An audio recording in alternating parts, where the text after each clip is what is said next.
Well, good afternoon. Thank you for joining me here. And hopefully, I frame this right. It's got to look right? I can't let my degree down, can I? I got to see if I can frame this so I get all the goodies in the background, but I'm not so sure I'm going to be successful that way. So, you're going to have to live with CDs and the blinds that came with the house. My name's Lonnie. That's my first name, but most people in broadcasting just call me Schwartz or the Schwartz. As long as we keep it clean, because off camera I've been called many other names. And to preface this, obviously I'm doing this as a little bit of an experiment. I've been doing a bunch of shorts lately, trying to get to recognize what viewer patterns are like and what the algorithms are looking like. So, in order to qualify though, because I'm not just some schmuck with a webcam, I do have a $20,000 degree hanging in front of me from Ryerson Polytechnic University in radio and television. Hence the desire to look like there's some half-decent framing with my Luddite webcam and lack of Yeti microphone. Maybe I'll invest in a new one.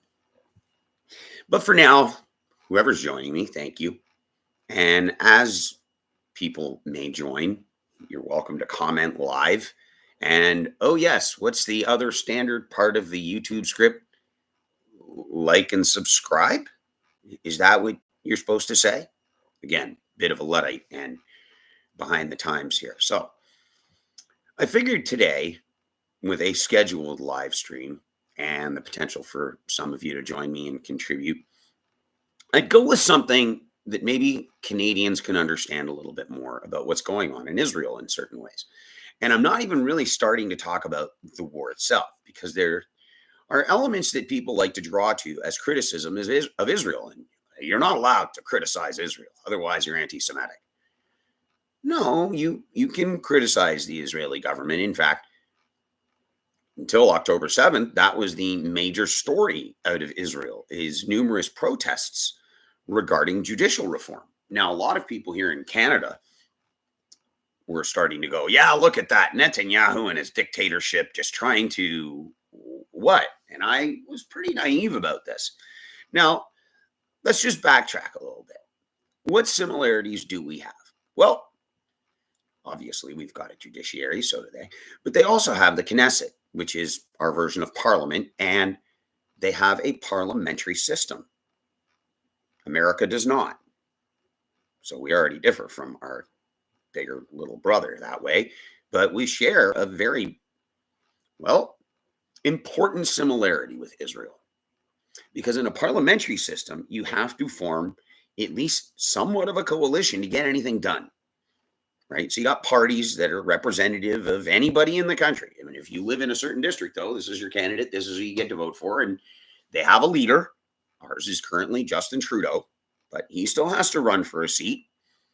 If he loses his seat, he has to have a by-election, because you can't have a leader without a seat in parliament, but I digress.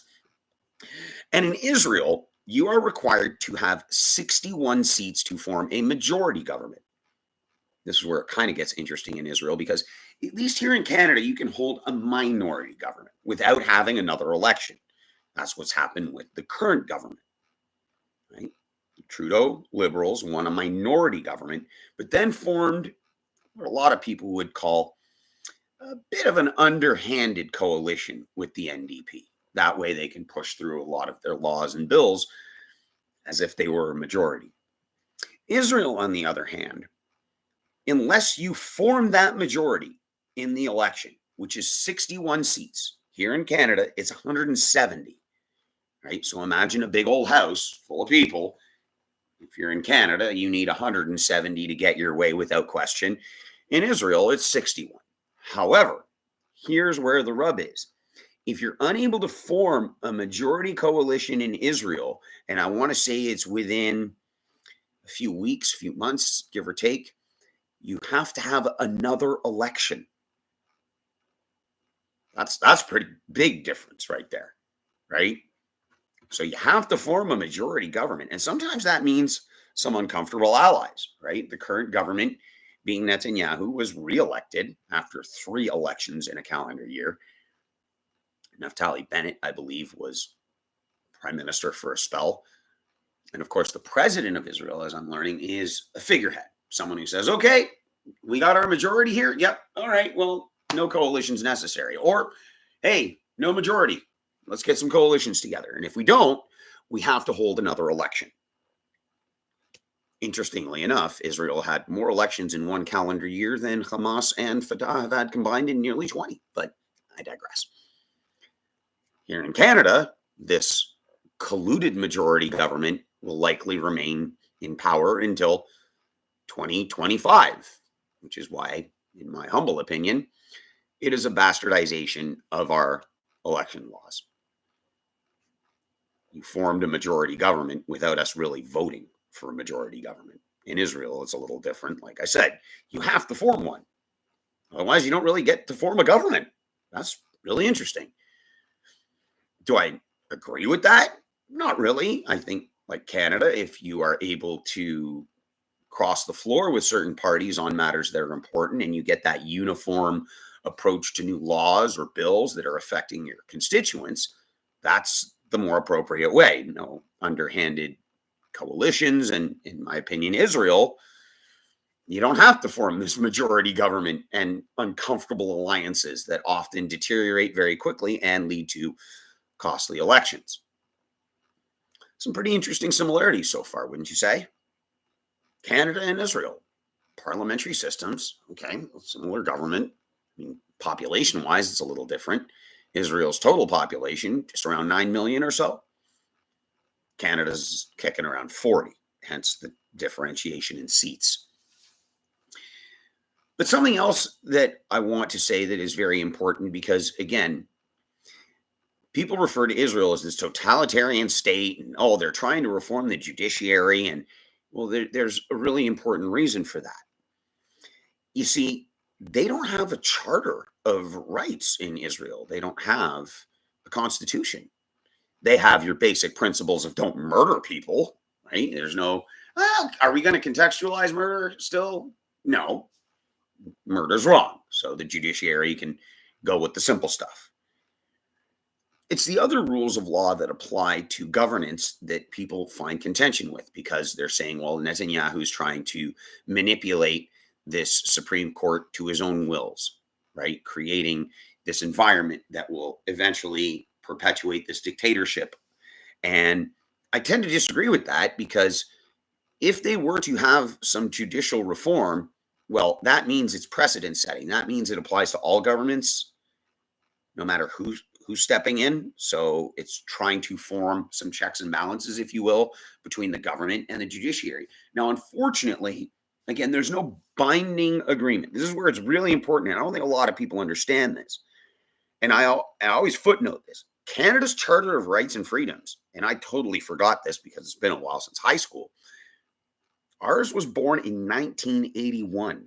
It did not receive royal assent from the Queen until 1981. That meant about 100 years or so of bickering to figure out what are our ultimate laws that we need to abide by. Period. All Canadians. What do we default to? What's our default document that the judiciary and every citizen needs to ultimately abide by and interpret if you're in the judiciary? Israel does not have that. So prior to October 7th, when everybody said, this is horrible, my friend Bobby was there and he was trying to explain it to me and he did a great job. I saw 2 protests, one in favor of judicial reform and another against it. Amazing. A democracy unfolding in Israel as if people are saying it wasn't one to begin with. It is. It's a very functional parliamentary, no, let's scratch the very. It's a functional-ish parliamentary democracy. Let's face it, all governments have kind of lost the plot on good governance and representing the constituency, but that's, again, a grander conversation. We're looking at the similarities between Canada and Israel. So right there, parliamentary system, right out the gate. Okay, that's a big similarity. But where do we differentiate? Oh, we have a Charter of Rights and Freedoms that we can default to, right? So that's what a judge looks at. And when it reaches the Supreme Court level, you look at that charter and go, this is a gross violation of a Canadian's Charter of Rights, or it wasn't. And those laws, again, apply to the government and how they can apply it, and precedents. To be, how would I say, contemporaneous, the Emergency Measures Act. The federal court ruled that the Liberal government, it was a gross overreach of the law based on our charter rights. As Professor Graham Robert Hudson told me, your rights to protest are pretty well protected in the charter. And ultimately, whether you liked what was being protested by the convoy is irrelevant, right? What was their biggest crime? A noise complaint. Okay, well, local judge said that's, first of all, a municipal issue, and second of all, quit it, and they did. An injunction: stop honking your horns after 11 p.m. and before 7 a.m. Monday through Friday, and have at it between 9 and 11 p.m. on weekends. That's the law. Doesn't matter what kind of noise it is. Too bad. I often drew the comparison between, then I guess, all of Toronto along Eglinton for the last 12 years and counting can file noise complaint laws against the building of the light rail transit that's interrupted traffic and I imagine caused significant amount of noise complaints. It's the law. It's how it's applied. It's applied to all of us. Well, their greatest flaw was not having a permit, but they had a right to protest just as much as they do in Israel. 2 protests, same day. This is his last day. He's sitting there having a little cafe with the family and looking at, like, okay, what are they yammering? Oh, that's okay. And then there's the counter protest. No problem. You want to talk about another one that's a little more socially relevant? Tel Aviv, and I do even believe Jerusalem, have pride parades. You do not have that in certain territories neighboring Israel, just as a small footnote. But rights are pretty well protected for all citizens within the borders of Israel. Arab, Muslim, Baha'i, Christian, Jewish, whatever your religion is, you're afforded equal rights. Whatever your race is, you are afforded those rights. Very much like here in Canada. So it's really confusing how Canadians and people within Western democracies view these as false, or that you can't criticize it. You can go ahead and criticize. Israelis criticize all the time.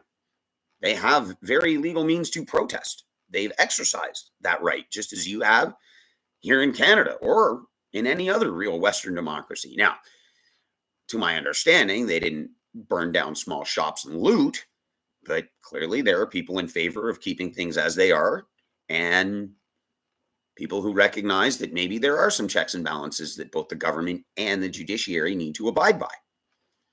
I happen to think that having a Charter of Rights established is a better start, but who am I? I mean, that's a criticism. That's a criticism of not just the Netanyahu government, but Israel itself and how it's functioning. It's functioning without a charter, a binding charter. That's important.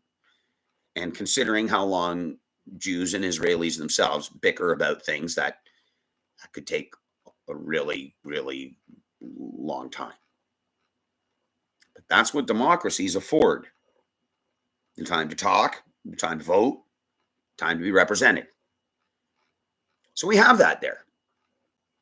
Government. Are you free to criticize Israel? Go right ahead. Israelis do it all the time. They don't go to jail for it, and they don't invoke an act based on what would have been an emergency to every citizen in the country.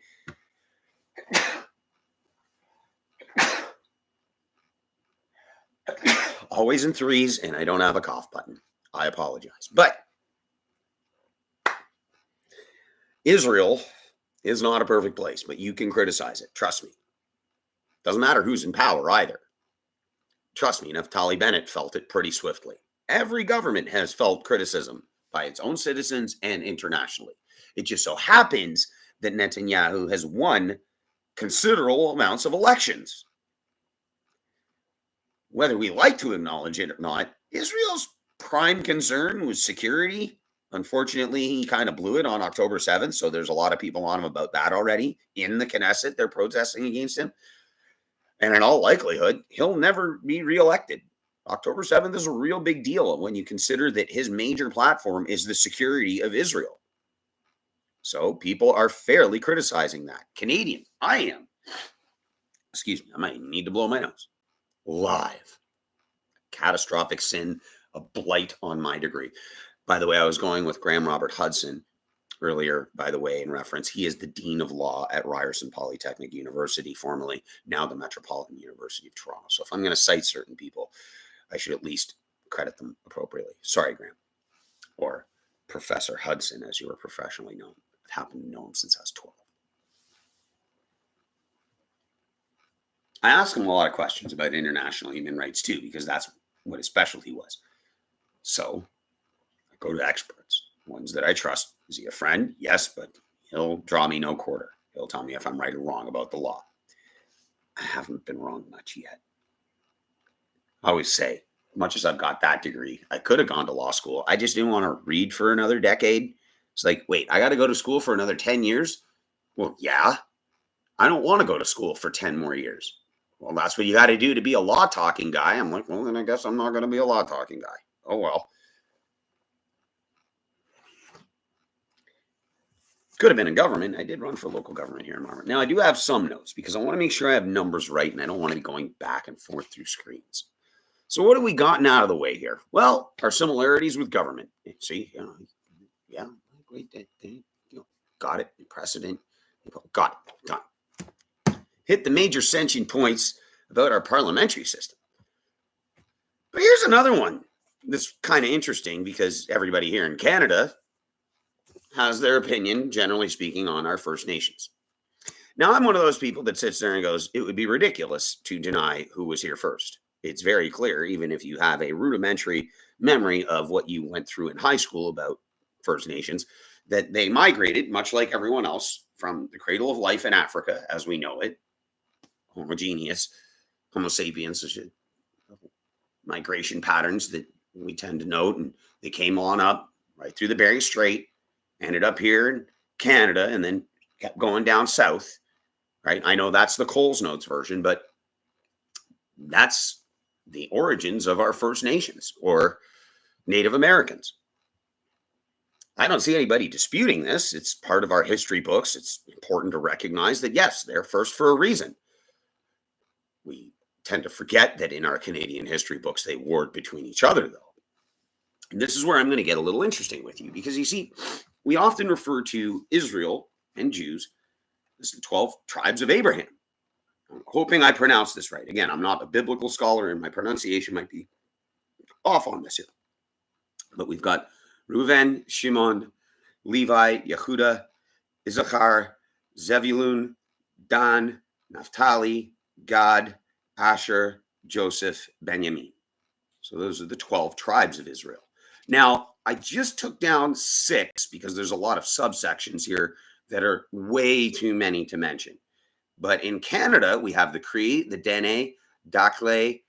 This one's the harder one to pronounce. Anishinaabe, Mi'kmaq, and Iroquois. Those are just 6. And then, of course, there's like Ojibwe, Mohawk, Iroquois, all kinds that stem. So there's many First Nation tribes that are subsections. So there's the 12 tribes of Israel. I mean, look, if we're willing to recognize the ancestral and native land of our First Nations, nobody's denying it. In fact, most pragmatic Canadians just say, well, then let's just add more to the history textbooks. We don't have to erase things. We're acknowledging that we reneged on treaties back in early colonization. In fact, I've already noted about 4 years ago almost now, the Trudeau government acknowledged a treaty that existed for, I think it was 132 years. That was between the Mohawk territory along the St. Lawrence. So hundreds of hectares of land now recognized. The big impediment was, yeah, there's a bunch of colonizers that live here now, like hundreds of thousands of people along this stretch. Like it would be like saying Toronto, and there'd be like 6 million Torontonians going, okay, look, we're not moving. Sorry, there's a lot of land in Canada. We don't deny that we screwed you over. We're trying to do our best here. And most recently, the largest land acknowledgement in Canadian history and a treaty acknowledged just happened between Nunavut and the Canadian government. If I'm not mistaken, Nunavut is now a sovereign territory of the First Nations and their own self-governance. Where are we not recognizing what we did wrong? There were treaties. We recognize them as best as we can to have a functional sharing of this land, which is vast and mostly unoccupied. And if you've ever been to Nunavut, you will also understand that it's very cold and very barren, and one of, well, not quite a desert, but I mean, hey, the largest desert in the world is the Arctic, right? So we don't deny their native rights and their claims to the land. In fact, we're trying our best to acknowledge it. And we, generally speaking, go through artifacts, right? We look at history and we have an ability to look and go, wow, this is a remnant of this tribe, and it dates back this many thousands of years. It's incredible. It's remarkable. It's evidence of the migration pattern from the cradle of life in Africa all the way up through Israel, and then through this Bering Strait that used to connect very easily between what we now call Russia and Canada, or, well, Alaska. Yeah, the Bering Strait. Do you remember that from school? Well, that's where the First Nations come from. No, I'm not saying they're ancient Israelites. No, they're not. They followed a migration pattern, settled, and therefore, based on where they settled, the bodies went, okay, so what do we need to do to adapt to these temperatures and these conditions? And why the hell did we cross this strait when it's this horrible frozen tundra of Canada that's going to be called several hundred years later, several thousand years later? Why did we do this? I don't know. And trust me, they got to the cold part first, like the real cold part. Not the, hey, Toronto's cold a few months a year part. No, the, wait, how much daylight do we have part? Yeah. So at no point do Canadians generally say, well, they don't belong here. It's not their land. No. And we've accepted that treaties were not acknowledged, that there could be a better means to distribute the billions of dollars that are owed to them. We don't deny any of this. They are First Nations. That's what we call them effectively today. Could that change tomorrow? Maybe. But I'm not going to get in trouble today for the appropriate naming culture. So, why is it that several thousand years worth of evidence that never mentions the word Palestine or Palestinian or anything pre-Roman colonization, that all points to either Hebrew, Aramaic, or every remnant of Jewish history gets ignored? We don't do that with our First Nations here. You dig it up, you go, wow, it's that many thousands of years old. It's definitely their land because there's no recognition that a British colonialist made this or had anything to do with it, in fact, because there's no historical record whatsoever of anyone crossing the ocean and successfully coming here and maintaining a presence here. Apparently, the Vikings even got here pretty early and then said, we're out of here. We're heading back. But the Brits and the French did it several hundred years ago now, and we're playing catch up. We're not saying it's the proudest element of our history in Canada, but what are we going to do? Well, again, as exhibited by Nunavut now being self-governed and hundreds of hectares of land being acknowledged that are compromises because, again, you're not about to evict a bunch of people who already own homes in some of these parts of disputed land, but that's just the way it is. Unfortunate as it may be, you got to recognize. Well, let's look at Israel. Again, sufficient evidence to suggest that we predate just about anybody in the region, both ethnically and religiously. We did share Semite brotherhood and sisterhood with Arabs for some time, but hey, they kept going one direction, we stayed. There's no record of Islam because Islam itself is a religion, not a race. But Judaism and Jews, I mean, again, I'm trying to use precedent in the acknowledgement that we look historically at evidence, physical evidence, to say, yeah, they were here before colonialists. Nobody's arguing that. It's evidence. We accept it. What we've had a hard time dealing with is acknowledging where we screwed them over.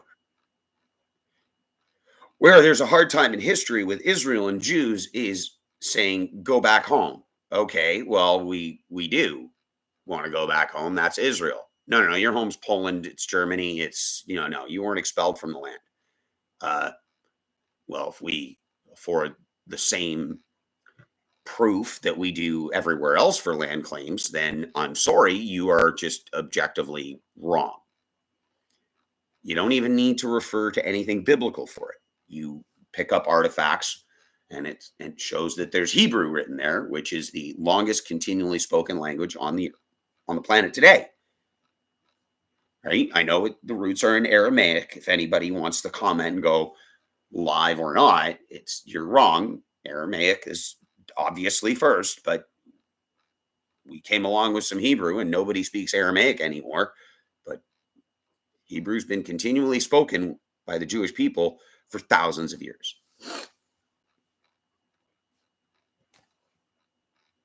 So, again, I ask, if we are to compare how we view our country, Canada, to Israel, which is a fairly decent comparison when you really acknowledge that we have a parliamentary system of government and that here in Canada, at least, we're acknowledging what we did.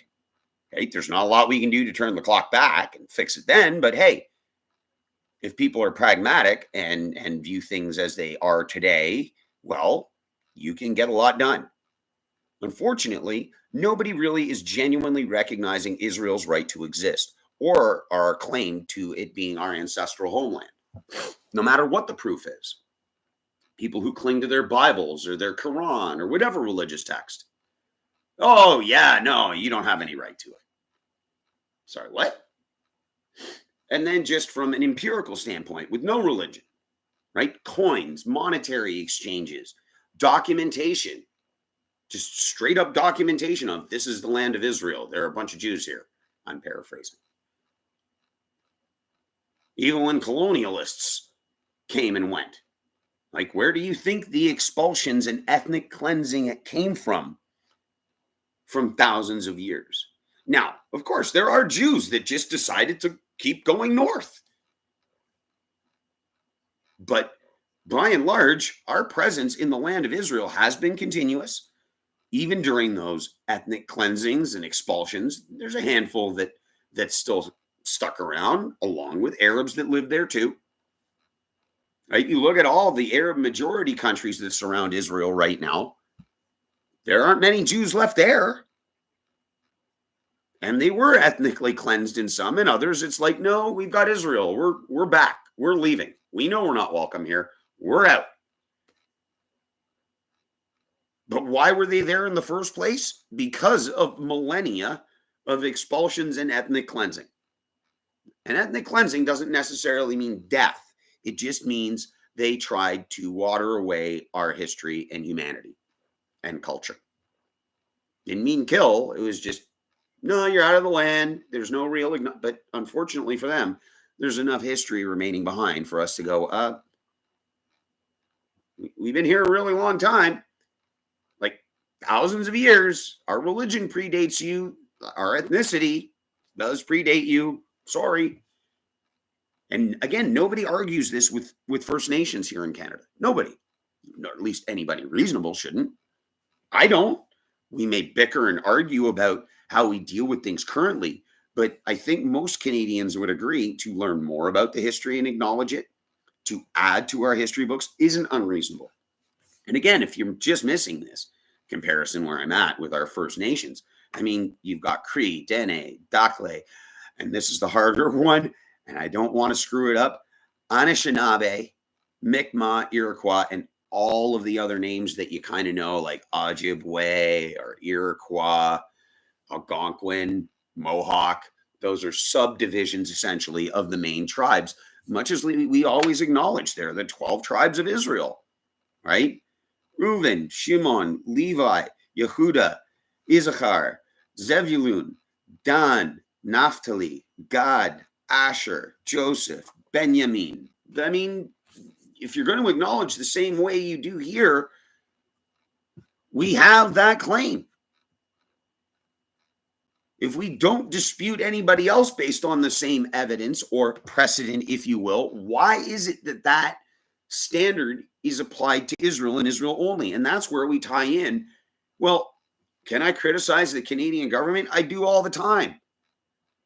This current government had a massive overreach of power that the federal courts just ruled in favor of Canadians, saying, no, your charter rights were violated by the federal government by enacting the emergency measures. That was huge. Because precedent applies to us all. Right? So just in case you're tuning in and it's live, and I see there's somebody there, but I don't know who lurks in backgrounds or who comments or who's going to tune in during lunch or whatnot. And if there are comments or questions that people want to share and say I'm out of line, by all means, but you have to prove it based on the merit, right? That's what journalism and radio and television at its heart are. If there's an oath you take, it's the truth has to matter first. Now, however you cloak the story in the language you choose based on the bias of your network is, well, what we live in today. But what I like to think I'm presenting is fairly unbiased language and truths that whether you like them or not, they're still true. My opinion on certain matters is that, and I'll share that in private, but truth is truth. And well, you don't have to like it. But I don't understand what's not to like about certain elements. Like, look, should we have honored treaties with First Nations? Absolutely. And is there hardship in at least some part to what we did? Absolutely. There also comes a point, though, where it's fair to say you have to take some ownership, which is why, again, I draw a lot of this similarity to Israel as well, because if you even look back at the most recent history people choose to acknowledge, 1948, Israel was a desert. There was no real foundation, no irrigation, nothing. Right? Handful of Jews left, Arabs. And then after World War II, no, we got Israel back. Okay, we're gone. Finally, we have our home back. We're safe.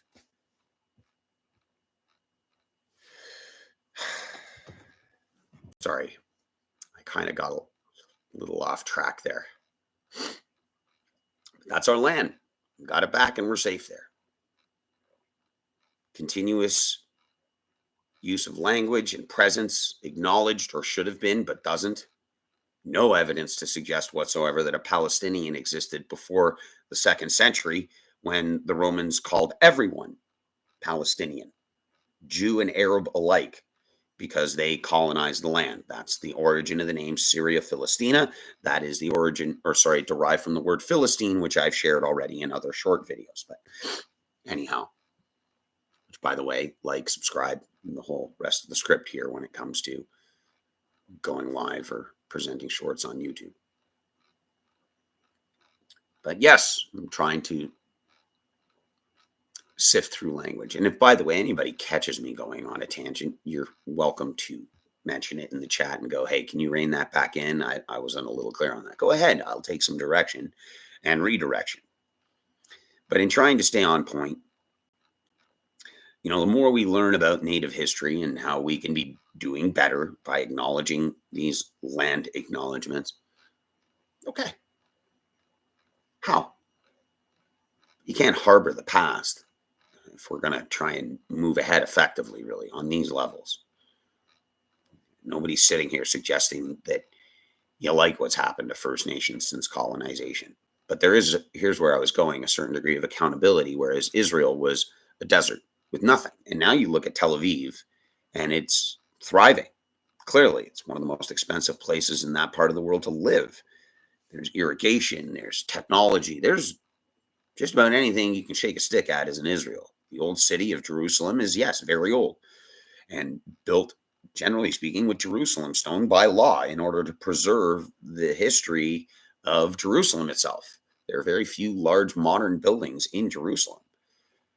But here in Canada, unfortunately, we've seen billions of dollars misspent by local governments of First Nations. And that's why a lot of Canadians are adverse to giving any more money. Now, unbeknownst to a lot of Canadians, and something I only learned within the last couple of years, is there's literally a bank account with billions of dollars collecting interest for First Nations that it's really like a blank check. What do you need it for? Okay, that's your money. No separate tax portfolio or anything, just a $1 billion kitty, just collecting interest, and we're not doing anything with it for them. Now, on the other hand, again, you'd like to see some accountability. We don't have fresh water. Well, I mean, anecdotally speaking, and it applies to several First Nations, I know for a fact that local government is as corrupt as anything. And unfortunately, water is used as a tool against their own people, right? Let's just say, and I've used this example, Tribe A was in power and they consulted somebody to develop a water treatment facility, which, by the way, for about 6,000 people, doesn't run a lot of money. Even with inflation, it's under 10 million bucks. I know that sounds like a lot of money, but billions of dollars, train somebody to actually administer things like fluoride and treatments so that the water is safe to consume. Nobody wants Giardia. But if Tribe B comes into power and there was already approval of a water treatment plant because of Tribe A, well, that gets scrapped. And then you're in perpetual poverty and no access to clean water because of squabbling. It's as if people of First Nations are human and greed can apply to anybody. But I digress. In Israel, it's the same thing. But as you can plainly see, we turned desert into what some would even call a paradise in many different places all along Israel. Eilat is considered the Caribbean of the Middle East in many conversations. It's in southern Israel and apparently quite beautiful. There's property all along the Mediterranean. There's places in the north. I digress. Anyone new to joining, feel free to comment, ask questions, and say, these parallels are absurd. Well, I really don't think so. Accountability is a big thing. A lot of people talk about foreign aid to Israel. It's no longer foreign aid. It's a business agreement between nations because there's return on investment. Right? The Iron Dome was developed and it's now being sold. The United States, I assume, has invested in acquiring some themselves. They have. I know Morocco recently purchased some. Sorry, I know it's unprofessional, but this is a home broadcast and, well, at least it's not a public Zoom call and I'm half naked. But my apologies for wiping my nose on camera. Unprofessional. At least I don't say every other sentence. There are many similarities between Canada and Israel. Earlier in the conversation, I was mentioning how we both share a parliamentary system. In Israel, you need 61 seats to form a majority. In Canada, 170. We're a little bit bigger by land and by population. But here in Canada, we understand parliamentary governance. It's the same in Israel. The only hitch is in Israel, if you have a minority government and you can't form any coalitions to have a majority government, which makes for some very strange bedfellows. I mean, hey, one day you might even see the Arab Muslim Party having a coalition within the Israeli government. Oops, did I let the very not so secret out that Arab Muslims are in parliament in Israel openly doing what they do so often, is claiming victimhood while literally sitting in Israeli government.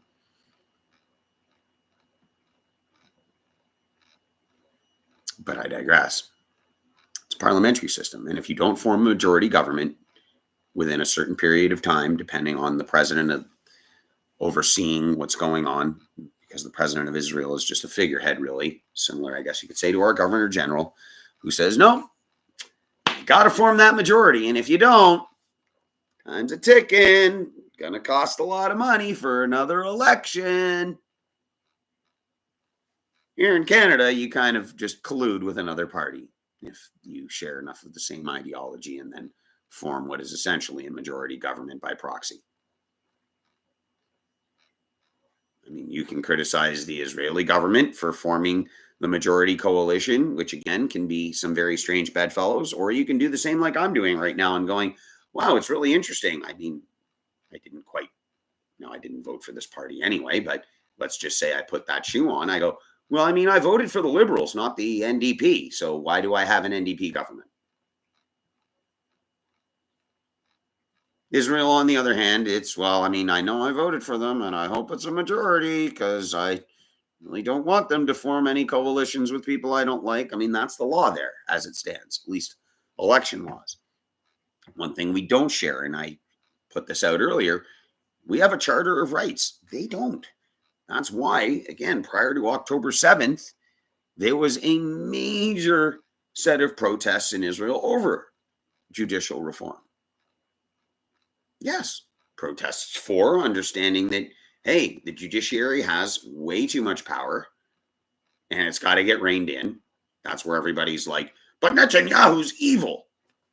Yes, but you understand that the precedent would then be that the next government has to abide by that law anyway. And if it happens to be one that you like, you're probably sitting there going, oh, right, we're going to get our way.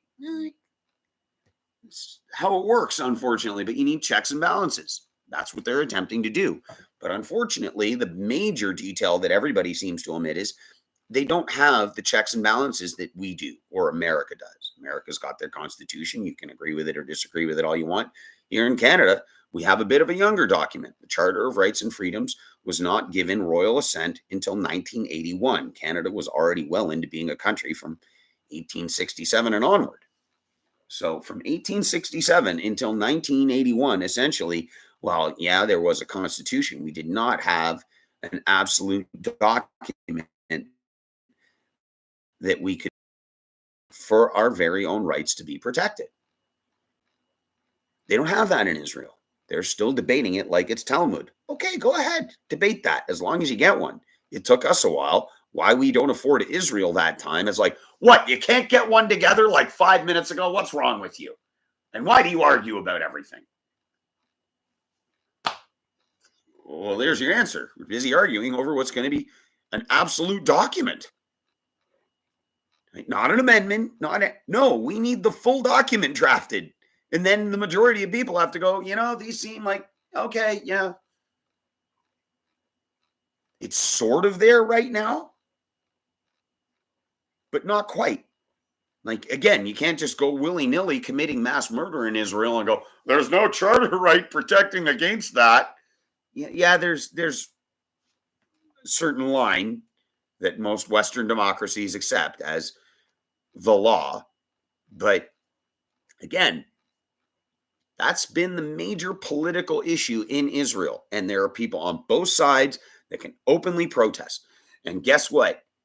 LGBTQTA++ or whatever the anagram is, you can march freely in Israel. You can make out with your same-sex partner as much as you want on the beaches of Tel Aviv.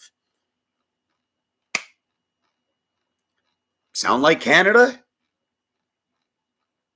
Hell, you can go to Ward's Island in Toronto and be naked doing that if you want.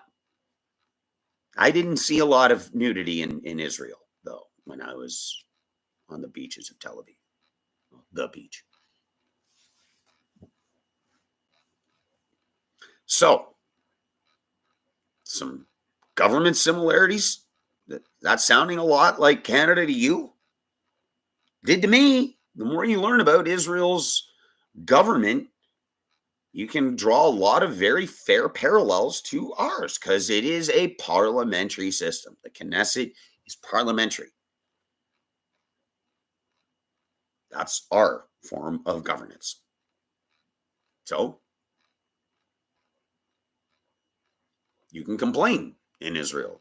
You have every right to. You do. It's not exactly written in stone like ours is with protections for protest, but they realize that, yeah, you have the right to protest in Israel. You have the right to wave a rainbow flag and have 10 countries. Okay. Well, I mean, that sets a table, doesn't it? And again, I was talking about how we have very similar tribal recognitions. And I want to read these off properly because there's many subsections, but these seem to be the core tribes, and then those that fall beneath. But the Cree, Dene, Dakle, or sorry, Dakle, I think I'm pronouncing that right. If I'm not, and there's somebody of First Nations catching on to this later, go ahead, correct me. I want to pronounce this properly. Anishinaabe, Mi'kmaq, Iroquois. Those are 6 core tribes who have, again, Mohawk, Ojibwe, Algonquin, that all fall under. One that I became familiar with living in Prince George, the Klele Tene, I believe, fall under Cree, if I read correctly. Again, we acknowledge that they came through the Bering Strait. We acknowledge that they settled here. We acknowledge that there are different subsets. Yes, there's the Inuit too. And hold on, believe it or not, you're going to hear this one and you're not going to like it, but there are still people who identify as Eskimo, because that's another tribal element that is an uncomfortable truth for a lot of people. They thought it's a bad word, but there are still people who are proudly like, no, I am an Eskimo. This is part of our native culture that's a little different from tribe to tribe throughout these barren territories. But who wanted to ask that question? Nope, it's offensive because of a football team. Huh? But I am an Eskimo. No, you're not. Now, that might sound contrary to me not acknowledging the P word because that's just a Roman slur. Last I checked, Eskimo is not a Roman slur. And I don't think any differently of anybody who's Eskimo or Inuit or anybody who is a First Nation here in Canada. I can question their governance because I think there's a lot of corruption there that's led to a lot of their perpetual victimhood and poverty and domestic violence. They don't want to be criticized for it, but hey, I'm not saying anything untrue. In fact, there's a lot of evidence to suggest that a lot of the recent issues facing First Nations were answers they didn't want to face. But that's something that you're afforded in a democracy, especially in Canada. And we are starting to see a lot of transparency. Look, I've acknowledged this already too.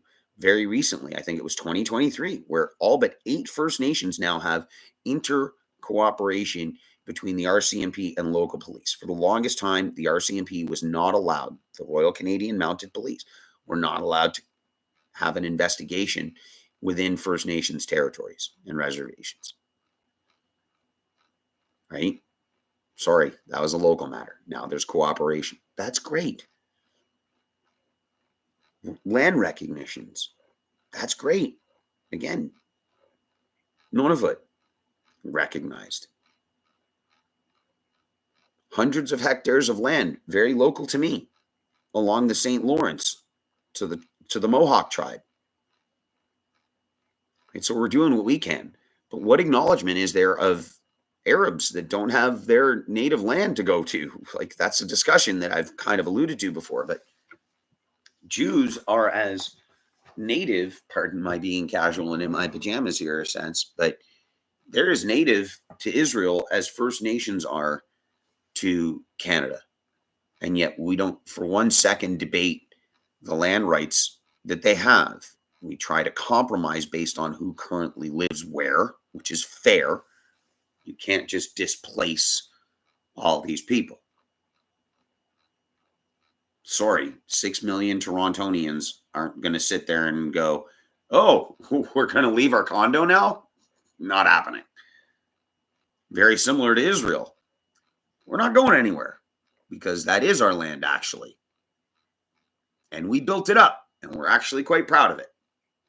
So no, we're not going to go where you say we should be going because this is our land, period. Just as much as it is the First Nations land. So why can't Israel's be acknowledged the same way we do with First Nations? Oh, but you are oppressing everybody else over it. No, not really. I mean, geez, you want to talk about land acknowledgement? Egypt governed over Gaza before Israel even did. That's the 1967 borders everybody's so crazy about. I mean, is that blending the conversation? Sort of. But again, we're talking about land acknowledgement, who belongs where. I mean, again, if I'm drawing and staying on point with it being Canada and Israel, nobody debates that First Nations were here first. They came through the Bering Strait, planted their flag, and said, all right, this is where we're at. Why they chose to start off in that cold of a climate, don't care. They're still there. Millennia later, yes, the Inuits and the Eskimos have thrived in climates that most Canadians are going, look, I don't even want to live in Winnipeg, never mind where you're living.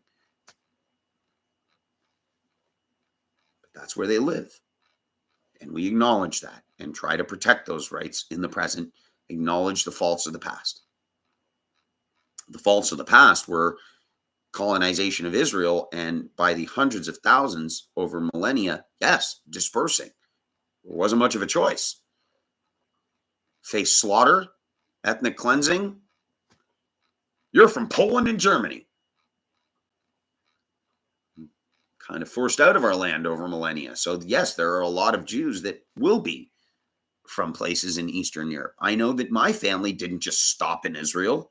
I know from the National Geographic Genome Project that our family, at least on my father's side, started to keep going north. That doesn't make sense when I say it out loud now, does it? Kept going north. I know my migration pattern.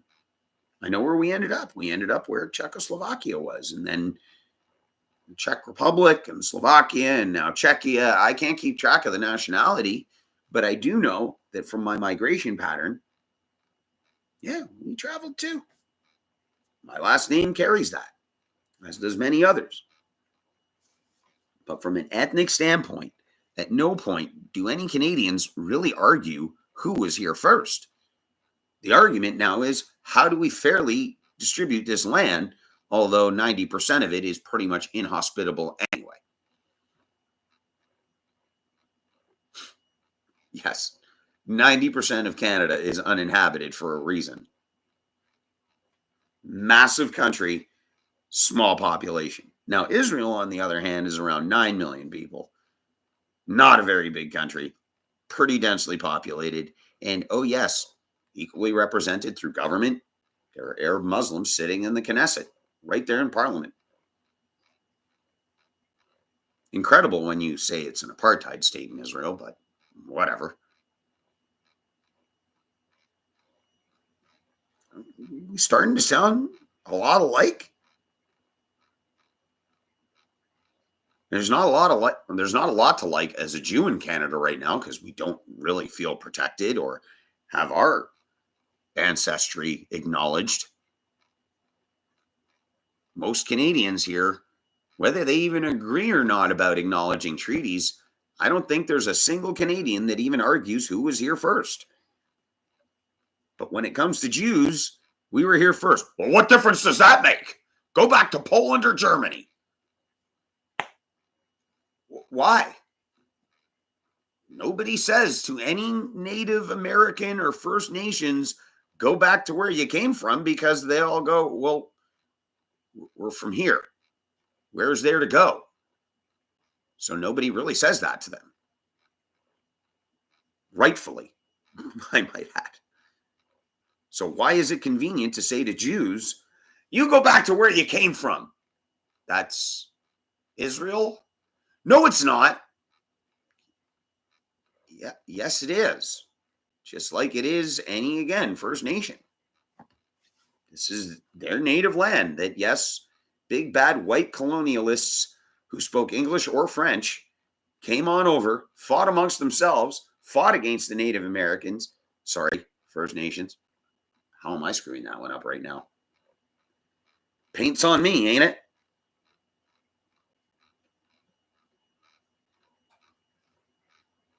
Am I describing the same things to you? I think so. It's not a stretch. Again, you want to go with the 12 tribes of Israel and let's just say the core 6 of our First Nations in Canada?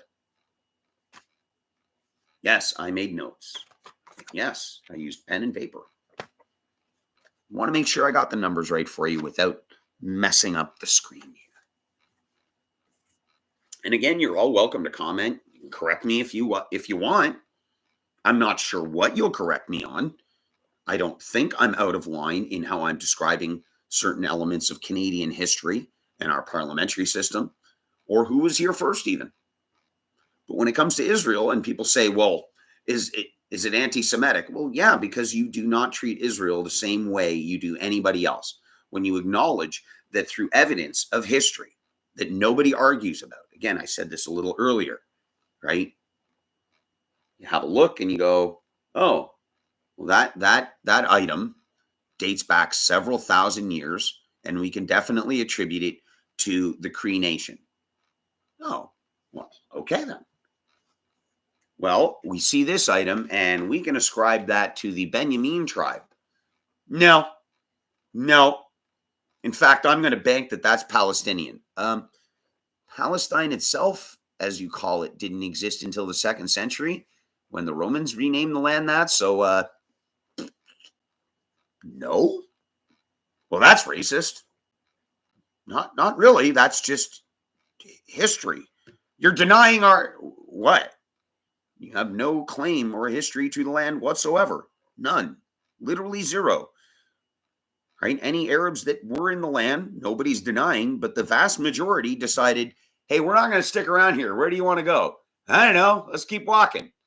So Jews stuck around and Arabs just kept marching on towards what we call Saudi Arabia now. Same thing with First Nations. Right? And I'm sorry to say this, but Native Americans, you were second. Right? You check out the migration pattern, the Bering Strait. I know you have Alaska. Canada was like, yeah, you can have that. We got all of British Columbia. You can have the Alaska part. Don't worry about it. Came through the Bering Strait. Anybody who went to high school in Canada should know that. Even if you didn't make it to high school, you probably learned that in grade school. I can't quite remember the exact classroom I was in, but it was, oh my God, the continents were close enough that you could travel across them? Yes, you could. It was called the Bering Strait, and that's how a lot of First Nations, and then by default, Native Americans, came to this land. Cradle of life, Africa, lots of walking, and tired of walking. Ta-da! Tired of walking, let's stay here. It's cold. Why are we staying here? Don't know. I don't have an answer to that one. I mean, I would have said, no, we're going to keep walking. This is cold. We just came from some hot places. Actually, not true, because if you traveled through Siberia to get it, probably wouldn't. Same thing. So, sorry. Got to put a pause on that train of thought, because, yeah, you were traveling through the Arctic tundra of what we consider Soviet Russia now. But, yeah, I guess a little acclimatizing happened through the migration up and through the Bering. So, if we look at our maps and our continents and we acknowledge that, again, the cradle of life is in Africa and Israel's not terribly far geographically, you can probably appreciate why we have such ancient connections to the land through artifacts and language that we, again, acknowledge as truth.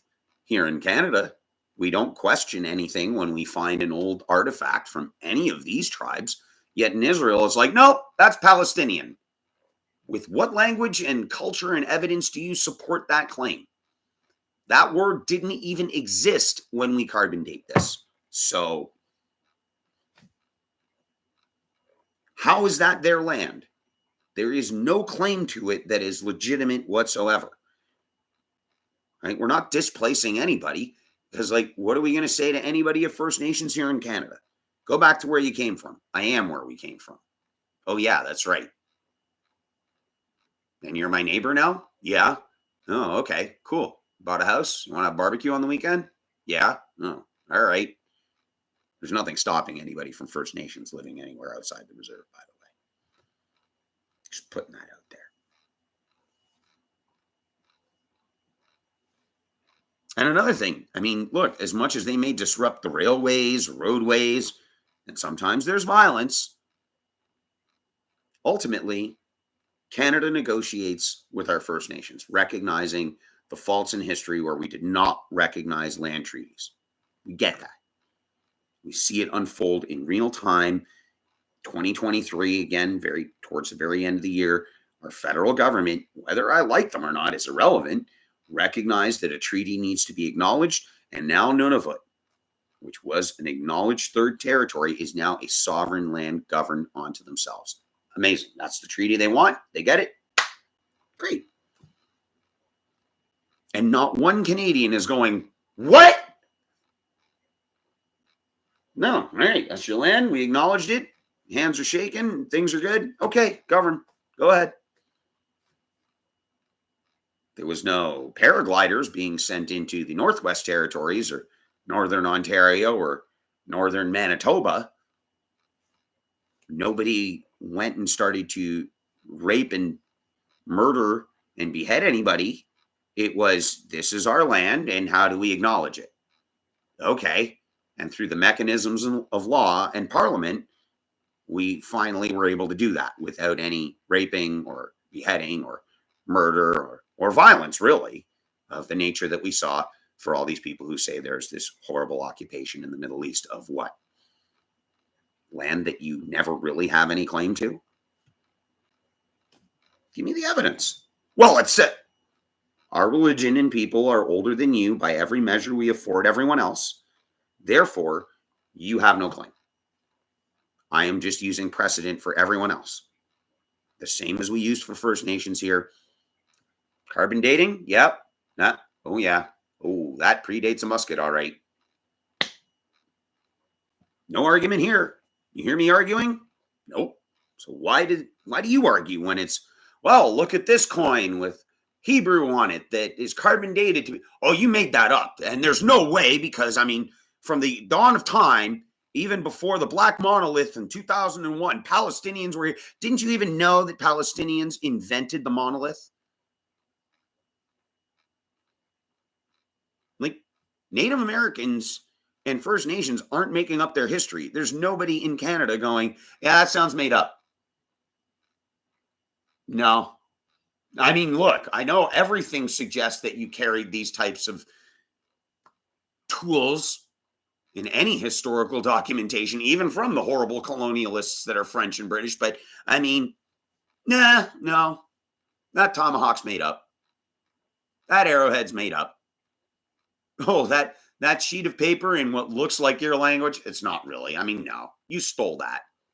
From who? Like, that's what Jews generally hear if you're going to use the connection of Canada and its similarities when we hear you talk about Israel.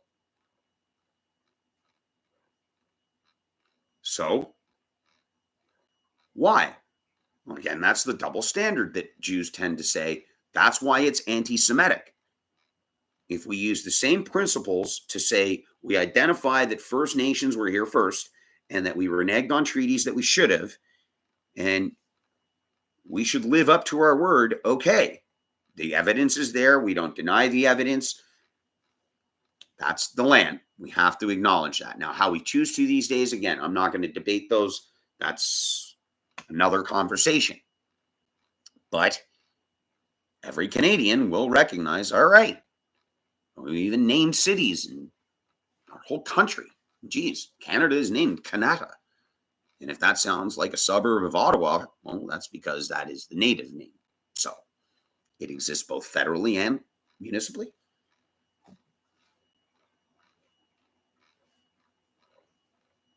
Double standard, our government's the same. Parliamentary.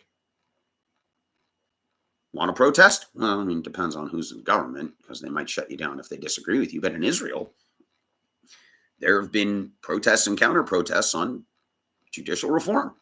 And not once did big bad Netanyahu send the police out or invoke some sort of act that made it sound like all of Canada was in imminent danger.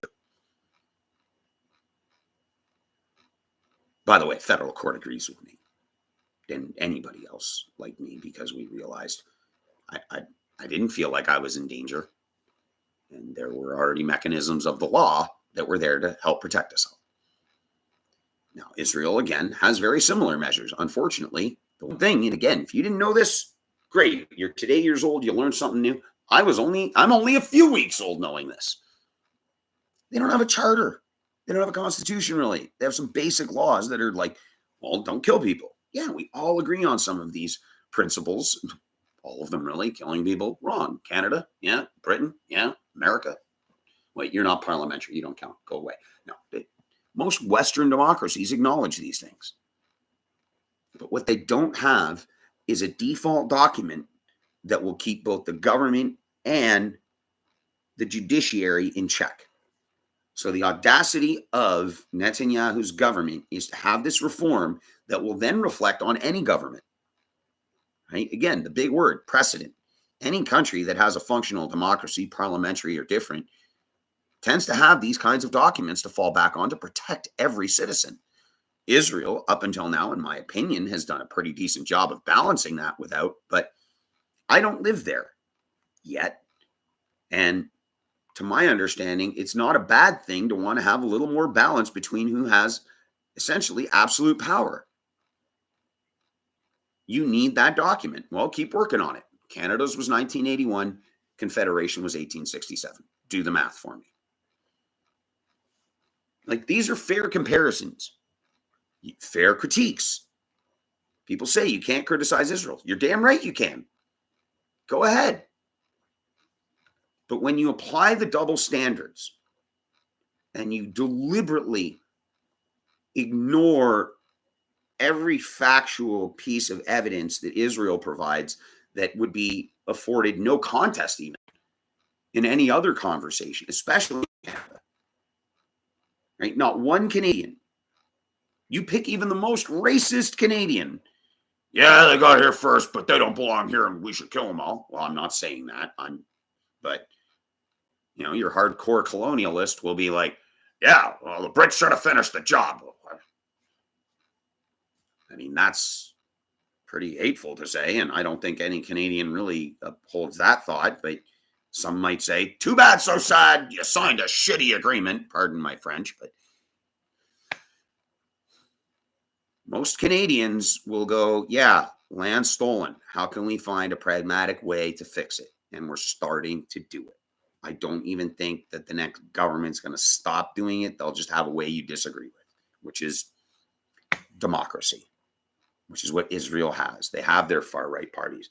They have the Orthodox Jews. They have Muslims. Yes, there are Arab Muslims currently sitting in the Israeli parliament. What? Yeah.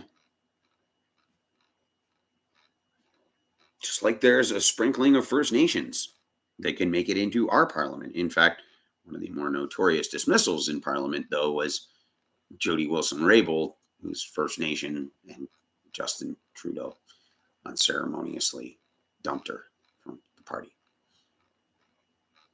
Yeah, those were some pretty poor optics there, JT, amongst many others. And you can say again the same about Israel's governments. So I want to cut things off about now. I think pretty settled on our comparisons. If for whatever reason you choose to comment on this later, talk about what's been talked about. No names, right? We don't need name calling. If you want to discuss the merits and facts, go ahead, try and refute them. Pretty hard to refute when I've done my best without a lot of sensational language. I mean, yeah, I've got my biases. I'm a Jew. I am most certainly pro-Israel and unapologetically. But the topic at hand are the similarities and trying to point out that if you're going to recognize Canada, its governance, and its First Nations with the evidence and precedent and reasons that we do, and you don't afford that to Israel, that's a massive double standard of yours. That's why Jews and Israelis sit there and go, yeah, that's really anti-Semitic. Because with the same rules presented of our lineage and right to the land and the way we govern, then I suppose Canada should be thrown at the mercy of the courts of the United Nations and everyone else the same way. Canada and Israel, in many aspects, could not be more alike. Did I say that right? Could not be more alike. No, that's wrong. My apologies. They're very much alike. See, I catch myself every once in a while. The nature of going live. No, we are very much alike in both who we should be recognizing as the natives to the land and how we govern that land. Is it perfect? Nope. Last I checked, nobody is. Unless, of course, you look at one of my other videos that are completely irrelevant to politics. But, I mean, Kurt Hennig was perfect. We're not. He set a pretty high bar.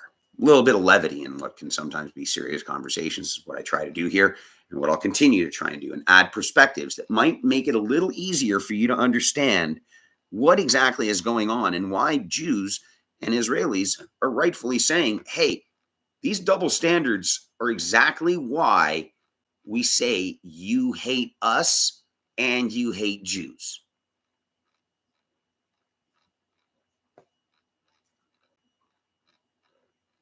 And I hope I've presented evidence that you can understand and the correlations between Canada and Israel in those regards. It's important to contextualize that so you really understand what you're critiquing and how you're critiquing it. So again, you want to lay down a comment, stay on point. Refute it based on the merit of the claim made. And I'm going to tell you right now, you're going to have a hard time doing that, right? Because most of the time I'll look at your source. So some people in the past have tried to come at me with arguments. They're like, no, there's no basis in that. Sorry. No, try again. Right? So if you want to refute a claim, you want to refute that they're not the same, go ahead. You're going to have a very hard time doing that. That's what good journalism is supposed to do. Present both sides as equally as possible and present the facts. You can interpret them as you like. You'll form an opinion. Maybe you'll change your opinion. I don't know. But whatever it is, what we do, what we say should be based on merit and consistency. And that if we're going to acknowledge all these things about Canada and our First Nations, our laws, how they're passed, our parliamentary system, and apply the same fair critique and observations to Israel, fine. But we don't. That's why it's so problematic. Our countries are very much alike with very similar issues, yet we do not apply those standards to Israel. Any historical artifacts are refuted. They're made up. There's no claim to it. No, you're lying. Do we say that at all about First Nations or Native Americans? Absolutely not. And more specifically with the similarities about how we govern and our laws, Canada, again, very similar to Israel, except while we have a parliamentary system that's shared, they have rules to form majorities. And from a judicial and government standpoint, they're lacking a charter. Still a pretty young country. It takes a while. All very sentient, relevant comparisons in the ways we can view Israel through the lens of how we try to view this country. So I welcome comments, like, subscribe. Maybe I'll do this again. I'll try and pick some decent times where people might be on their lunch and have the ability to interact. Feel free to share whatever the script tells you about YouTube. So until the next time I do this, thank you for joining me. And until the next time, this is where I love to get to say it, but hey, you get this last name, you may as well run with it. May the Schwartz be with you.